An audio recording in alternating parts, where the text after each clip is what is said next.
नमस्कार दोस्तों मैं विकास रमा आपको आपके अपने यूट्यूब चैनल पर स्वागत करता हूं। तो आज हम बात करने वाले हैं टाइटैनिक जहाज़ के डूबने की असली सच्चाई।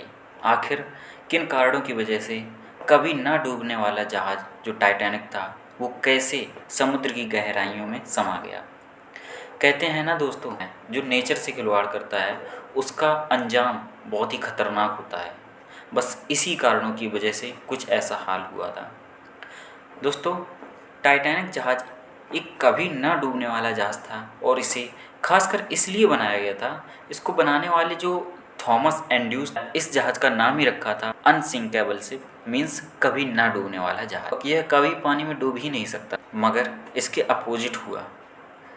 टाइटैनिक जहाज़ अपनी पहली यात्रा के दौरान 14 अप्रैल 1912 की रात को उत्तर अटलांटिक महासागर में एक हिमखंड यानी आइसबर्ग से टकराकर दो टुकड़ों में टूट गया और नहीं डूबने वाला टाइटैनिक जहाज़ कुछ ही समय बाद पूरी तरह से पानी में डूब गया। तो आज इस वीडियो के माध्यम से हम ये जानते हैं कि आखिर किन कारणों से अनसिंकेबल शिप कैसे पानी में डूबा। The white star lines company, इस कंपनी ने ही इस जहाज़ को बनाया था। कंपनी ने 17 सितंबर 1908 को टाइटैनिक जहाज़ बनाने का जिम्मा लिया था। हारलैंड एंड वॉल्व कंपनी को दिया गया था। इसके बाद हारलैंड एंड वॉल्व कंपनी ने 31 मार्च 1909 को टाइटैनिक जहाज़ बनाने का काम शुरू कर दिया था और यह काम उन्होंने कुल 26 महीनों की कड़ी मेहनत और मशक्क़त के बाद आखिरकार 31 मई 1911 को दुनिया का सबसे बड़ा जहाज़ बनाकर खड़ा कर दिया। दोस्तों, टाइटैनिक जहाज़ देखने में काफ़ी विशाल था और इस बात से आप इसका अनुमान लगा सकते हैं कि अगर टाइटैनिक जहाज़ को खड़ा कर दिया जाता है तो उस समय की लगभग 7 मंजिल इमारत भी इसके सामने कुछ नहीं लगती। यानी नो डाउट कि यह जहाज़ बहुत ही विशालकाय था। यह काम करीब 3000 कर्मचारियों के सहयोग के साथ कर दिखाया और इसे बनाने में लगभग 2 लोगों की जान भी चली गई थी। इसे बनाने में कुल इन्वेस्टमेंट या जो उस टाइम एक्सपेंस आया था वो लगभग 7.5 बिलियन डॉलर था और आज की महंगाई के हिसाब से अगर हम इसकी कॉस्ट देखें तो लगभग आज की 400 मिलियन डॉलर की कॉस्ट उस समय इस जहाज़ में लगी हुई। दोस्तों, अगर इस जहाज़ की फैसिलिटीज़ एंड डेकोरेशंस की बात करें तो आज के 5 स्टार होटल की तुलना में भी कहीं अच्छा था। इसमें जो फैसिलिटीज़ थी बहुत ही अपर लेवल की फैसिलिटीज़ थी। इसमें स्विमिंग पूल, बार, लाइब्रेरी, स्टेन ग्लास मिरर्स थे, स्टेन ग्लास की खिड़कियाँ थीं, 2 बहुत बड़े बड़े ग्रांड स्टेयरकेसेस थे, इलेक्ट्रिक बाथ भी था, टर्किश बाथ था, इलेक्ट्रिक बाथ था, जिम भी थी, स्क्वैश कोर्ट था, रेस्टोरेंट था, 2 बार्बर शॉप्स एंड लाइब्रेरी भी थी इसमें। इसी की वजह से इसकी कॉस्ट इतनी थी जो आज की लगभग 400 मिलियन डॉलर के बराबर थी। दोस्तों, अब हम बात करते हैं 14 अप्रैल 1912 की। दोस्तों, वो दिन था जब टाइटैनिक जहाज़ अपने तय रूट पर और तय समय के साथ सफ़र कर रहा था, मगर जहाज़ में बैठे लोगों को ये नहीं मालूम था कि आज ये उनका आखिरी सफ़र होगा, क्योंकि इस सफ़र में बहुत बड़ी बड़ी हस्तियाँ इस सफ़र में सफ़र तय कर रही थीं। रात के 10 बजे अचानक फिर से वही भीषण बवंडर उत्तरी अटलांटिक महासागर में आ गया। देखते ही देखते फिर से यह एक ऊंचे बवंडर के रूप में बदल गया। टाइटैनिक जहाज़ बनने के ठीक अगले वर्ष ही यानी 10 अप्रैल 1912 को यह अपने सफ़र के लिए तैयार हो गया। करीब 2200 यात्रियों और क्रू मेंबर्स को लेकर यह इंग्लैंड के साउथहैम्पटन से अमेरिका के न्यूयॉर्क सिटी के लिए रवाना हो गया। पहले 2 दिन इसका सफ़र उत्तरी अटलांटिक महासागर में सही ढंग से था, मगर अचानक से मौसम परिवर्तन की वजह से उत्तरी अटलांटिक महासागर में भीषण पानी के ऊंचे ऊंचे बवंडर बनने लग गए। मगर इस भीषण बवंडर से किसी भी तरह की कोई क्षति टाइटैनिक जहाज़ को तो नहीं हुई, मगर आगे के रास्ता अब दिखना थोड़ा मुश्किल हो चुका था, क्योंकि हर जगह अब धुंध ही धुंध नज़र आ रही थी। दोस्तों, बात करते हैं 14 अप्रैल 1912 के दिन की, जब टाइटैनिक जहाज़ अपने तय रूट और तय समय के साथ बहुत ही बड़ी बड़ी नामी हस्तियों को लेकर साथ सफ़र कर रहा था, मगर जहाज़ में बैठे उन हस्तियों या उन लोगों को यह नहीं मालूम था कि आज ये उनका आखिरी सफ़र होने वाला है। दोस्तों, रात के 10 बजे अचानक फिर से वही भीषण बवंडर उत्तरी अटलांटिक महासागर में आ गया। देखते ही देखते फिर से एक ऊंचे बवंडर का रूप धारण कर लिया। यह देख एडवर्ड स्मिथ, जो कि उस वक्त टाइटैनिक जहाज़ की कप्तान थे, वह बहुत ही बुरी तरह से डर गए और जहाज़ को धीमा कर दिया, क्योंकि धुंध के कारण आगे का रास्ता कुछ स्पष्ट नज़र ही नहीं आ रहा था। यह बात उन्होंने टाइटैनिक जहाज़ के मालिक जे ब्रूस स्मे को बताया, मगर मालिक जे ब्रूस स्मे ने एडवर्ड स्मिथ को जहाज़ तेज़ गति से चलाने के लिए बोला। बस यही एक गलती सभी विनाश का कारण बनी। टाइटैनिक जहाज़ अपने सफ़र के लिए रवाना हुआ था, तब इसके पहुंचने की तारीख तय थी। तब इसकी गति 25 किलोमीटर पर आवर की थी, मगर सफ़र के दूसरे दिन ही तेज़ तूफान और बवंडर की वजह से सफ़र थोड़ा धीमा हो गया और एक दिन की देरी हो गई, और जिसकी वजह से अमेरिका के न्यूयॉर्क सिटी टाइटैनिक जहाज़ थोड़ी दिन के बाद पहुंचता। मालिक जे ब्रूस स्मे को यह अच्छा नहीं लगा। इसी वजह से जब 14 अप्रैल 1912 की रात को 10 बजे भीषण बवंडर आया, तब टाइटैनिक जहाज़ के मालिक जे ब्रूस ने एडवर्ड स्मिथ को जहाज़ तेज़ गति से चलाने के लिए बोला। एडवर्ड स्मिथ ने टाइटैनिक जहाज़ की गति लगभग 43 किलोमीटर पर आवर कर दिया। टाइटैनिक जहाज़ पहले 1 घंटे तूफान के बीच काफ़ी अच्छे से चला, मगर तूफानी काली रात की वजह से एडवर्ड स्मिथ को आगे का सफ़र अच्छे से दिखाई नहीं दे रहा था। रात 11:20 को एक के बाद एक अचानक से 6 बड़े बड़े बर्फ़ की चट्टानों की चेतावनियाँ कप्तान एडवर्ड स्मिथ को मिलीं। जब तक वह कुछ समझ पाते, टाइटैनिक जहाज़ की रफ्तार इतनी ज़्यादा तेज़ थी कि उसे अचानक से रोकना लगभग असंभव था। इसलिए एडवर्ड स्मिथ ने जल्दबाजी में टाइटैनिक जहाज़ को दाएं घुमाया और वह एक बड़े हिमखंड यानी आइसबर्ग से टकराने से बच गए।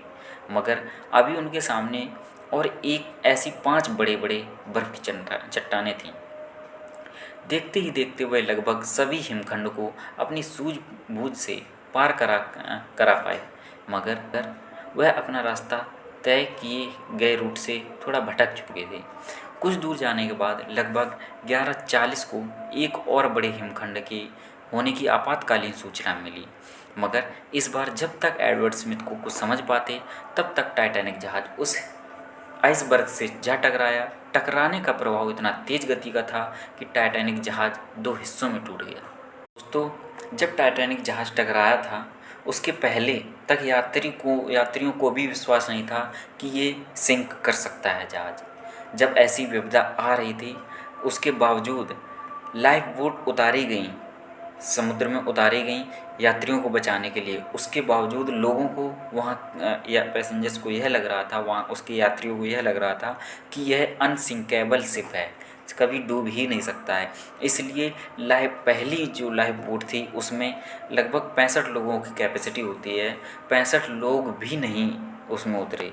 लगभग सिर्फ 28 लोगों को लेकर वह लाइफ बोट उतरी थी, पहली लाइफ बोट, क्योंकि उनका यह मानना था कि ये सिंक नहीं करेगा। टाइटैनिक जहाज़ में सफ़र कर रहे कुल 2200 यात्रियों और क्रू मेंबर्स के बीच अफरा तफरी बहुत मच चुकी थी। सब अपनी जान बचाने के लिए भी इधर उधर बाद में भागने लगे थे। टाइटैनिक जहाज़ धीरे धीरे उत्तर अटलांटिक महासागर की गहराई में समाता जा रहा था। कुछ लोग जान बचाने के लिए टाइटैनिक जहाज़ से समुद्र में कूद गए, मगर समुद्र के पानी का तापमान -2 डिग्री सेल्सियस था, जिसके कारण डूबने वालों की तुरंत ठंड में ही मौत हो गई। लगभग 5 मिनट के अंदर ही टाइटैनिक जहाज़ में कुल 20 लाइफ बोट्स थीं। एक लाइफ बोट में लगभग 65 यात्री बैठ सकते थे। तो अगर सारी लाइफ बोट भी उतार दी जाती, तब भी सभी मेंबर्स को नहीं बचाया जा सकता था। अगर 20 लाइफ बोट्स उतार दी जाती, 65 मेंबर्स, लगभग 65 कैपेसिटी के अकॉर्डिंग सिर्फ 1200 मेंबर्स ही बचाए जा सकते थे, फिर भी, और लगभग टोटल उस दिन मेंबर्स थे 2200। ऐसी समय में इन सभी लोगों की लाइफ को बचाना असंभव था। जिस जगह टाइटैनिक जहाज़ का हादसा हुआ था वहाँ से ज़मीन लगभग 640 किलोमीटर की दूरी पर थी। मतलब साफ था कि टाइटैनिक जहाज़ में सफ़र कर रहे यात्रियों को बचाने के लिए तत्काल में कोई टीम नहीं आएगी। ऐसे में जो बच्चे और महिला थे उन्हें जल्दी जल्दी लाइफ बोट्स पर बैठा दिया गया, और जो क्रू मेंबर्स थे और टाइटैनिक जहाज़ पर बचे रह गए यात्री थे उन्होंने अपने अंतिम समय में एक साहस का प्रमाण दिया। सब मिलकर एक गाने का धुन दोहराने लगे और अपनी अंतिम समय को अच्छे से देखते रह गए। करीब 2.5 घंटे बाद तकरीबन 2:20 पर टाइटैनिक जहाज़ पूरी तरह से उत्तर अटलांटिक महासागर की गहराइयों में समा गया। टाइटैनिक जहाज़ के डूबने के बाद काफ़ी दिनों तक खोजकर्ताओं की टीम लगातार टाइटैनिक जहाज़ को ढूंढती रही, मगर टाइटैनिक जहाज़ का कोई भी नामो निशान तक नहीं मिल रहा था।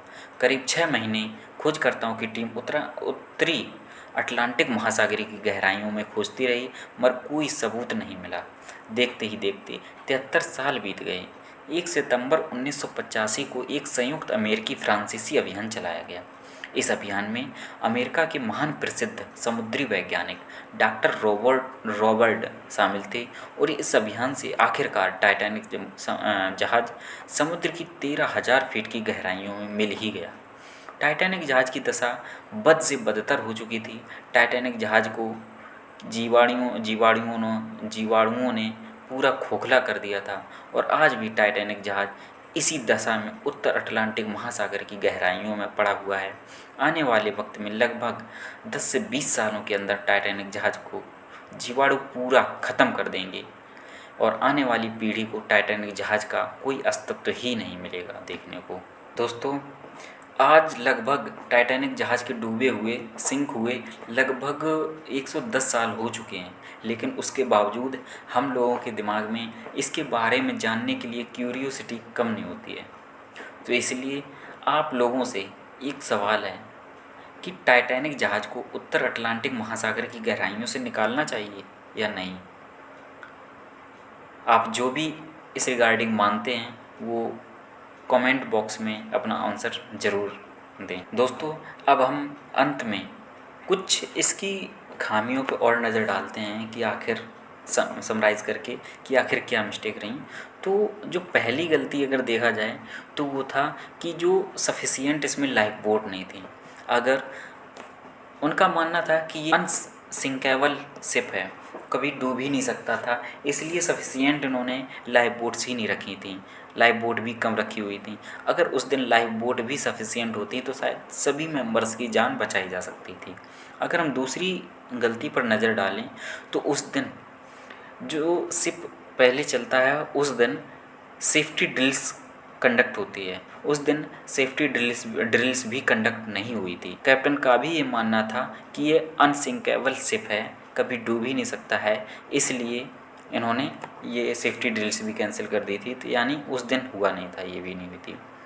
अगर तीसरी गलती देखें तो है स्टीयरमैन की, जो रॉबर्ट थे। वहाँ पर मैसेज आया था कि आगे एक आइसबर्ग है, वार्निंग पहले आई थी, तो उनको जो स्टीयरमैन थे उनको इंस्ट्रक्शन दिया गया था लेफ़्ट टर्न करने के लिए, लेकिन उनको यह समझ में नहीं आया, बहुत ही जल्दी समझ ही नहीं आया कि लेफ़्ट या राइट टर्न करना है। उन्होंने गलती से राइट टर्न कर दिया था, और वो आइसबर्ग से दूर ना होके आइसबर्ग के पास और चली गई, इसलिए टकरा गया और वो डूब। दोस्तों, आप इस अनसिंकेबल शिप से के बारे में क्या मानते हैं, अपना कमेंट बॉक्स में ज़रूर फीडबैक दें। दोस्तों, डेली मेल की खबर के मुताबिक एक 2022 में समुद्र में उतरने वाला जहाज़ जो दूसरा बनेगा, दूसरा टाइटैनिक होगा, उसी रास्ते पर चलेगा जिस रास्ते पर टाइटैनिक फर्स्ट चला था और हादसे का शिकार हुआ था। इतना ही नहीं, इस जहाज़ में उतने ही यात्री होंगे जितने पहले वाले जहाज़ में थे, यानी लगभग 2200 यात्री थे और क्रू मेंबर्स थे अलग, तो उतने ही यात्री भी होंगे। हादसे में जो सबक लेते हुए टाइटैनिक 2 को आधुनिक सुविधाओं से लैस किया गया है। इसमें आधुनिक नेविगेशन और रडार उपकरण लगाए जाएंगे जिससे संभावित हिमखंडों को पहले से ही देखा जा सके। पहले के जहाज़ की तुलना में अधिक लाइफ बोट होंगी। दोस्तों, अब 2022 ही चल रही है, अब देखना ये है कि टाइटैनिक सेकंड जो बन रहा है अब वो सफ़र पर कब निकलता है। आई होप कि आपको यह वीडियो बहुत ही पसंद आया होगा। दोस्तों, अगर वीडियो पसंद आया हो तो लाइक ज़रूर करें और चैनल पर अगर नए हो तो सब्सक्राइब करें और शेयर करना भी ना भूलें, जिससे आपके साथ अन्य लोग भी इस बारे में सच जान सकें कि आखिर क्यों डूबा था। धन्यवाद।